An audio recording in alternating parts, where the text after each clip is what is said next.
A controversial new proposal called the Plan for Victory is now being pushed forward by Knesset member Bezalel Smotrich from the Habayit Ayodi party. This plan is calling to fund the emigration of Israel's Arab populations so that Israel can ultimately extend Israeli sovereignty over the West Bank.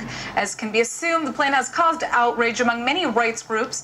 And joining us in the studio today to discuss the likelihood of its implementation is Dr. Martin Sherman, the founder and executive director of the Israel Institute for Strategic Studies. Now, thank you so much for coming in. Thank you for inviting me. Let's begin by just give us a quick outline of what the Plan for Victory is. Well, I'm not sure of all the details of Smotrich's plan, but what's important is the principle on which it's based, the principle of funded immigration. Now, this is something I've long advocated myself, and I believe that it's the only principle upon which a strategic policy can be based, which can ensure the long-term survival for Israel. So the idea is to essentially pay Arab Palestinians and also Arab Israelis not necessarily Arab Israelis, but certainly the Arab population in Judea and Samaria.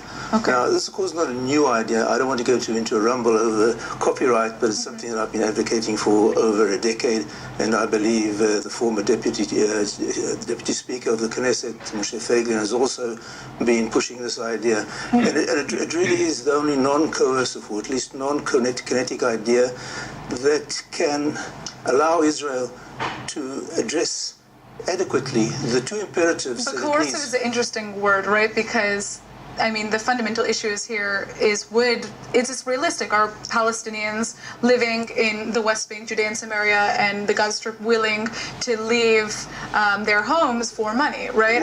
Well, if you look at public opinion polls in Gaza, at least half of the population are prepared to say in a public poll that they would like to immigrate permanently, and many Gazans have drowned at sea trying to extricate themselves from the rule of Hamas. Polls run by Palestinians. But that's because there's a humanitarian crisis, right? Well, it's a humanitarian crisis because it is a dysfunctional Palestinian rule. And I can't understand why anyone would believe that setting up Palestinian sovereignty in these areas will make the situation better for Palestinians. Because basically, the two-state solution is a code word for setting up yet another homophobic, misogynistic, Muslim majority tyranny, because there's no reason to believe that it wouldn't be. So here's my question for you. I mean, when we talk about the Israeli government paying money to essentially to these Palestinians living in the West Bank to leave, can they leave to Israel, or is it to any place? How does that work? What is how much money goes in towards doing that? Well, I'm not sure that Smotrich has actually gone into the financial details of it, but according to my calculations, Israel will probably need, over a period of a decade and a half, something like 1 year of GDP, which is a lot of money.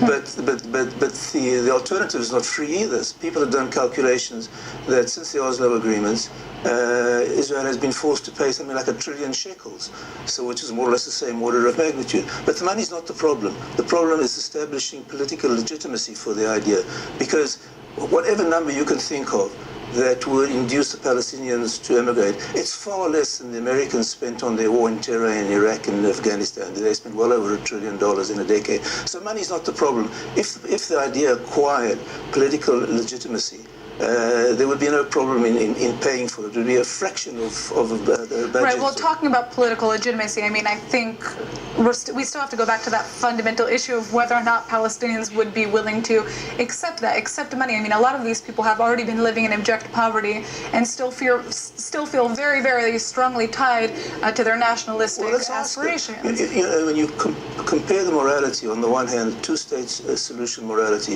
of setting up yet another homophobic, misogynistic Muslim majority tyranny, or offering non-belligerent Palestinians a better life elsewhere, what sounds more enlightened? Because if you look at the kind of regime that's been set up in the Palestinian controlled areas, it offers them very little hope. I mean, they've been trying to implement a Palestinian self-governing entity for a quarter of a decade, for a quarter of a century. I really wonder, is this even something that's realistic, though? Because you still have to convince these people to do that, and not everybody's going to be willing to do that. What I'm suggesting is setting up a system of positive incentives for leaving, which is large-scale financial inducements, and negative disincentives for staying, which means what is an example? We would have to relate to the Palestinians as a collective, as in the way they relate to themselves, not as a prospective peace partner, but as an unrelenting enemy. And you will have to declare over a period of time that there will be a phased withdrawal of services, of water, electricity, postal services, fuel, etc., and to contend with the humanitarian crisis that this might precipitate. You offer non-belligerent Palestinians a very generous sum of money so they will be welcome immigrants in a whole range of countries. And basically I've had very positive response from a number of sources when I've suggested this plan, because what's the alternative? I mean, how long can you carry on with a two-state solution?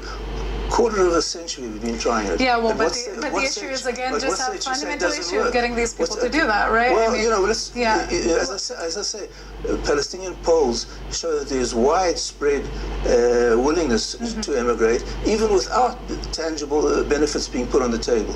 I believe that if the tangible benefits were put on the table, there would be a huge acceptance of this of the offer. Why wouldn't they?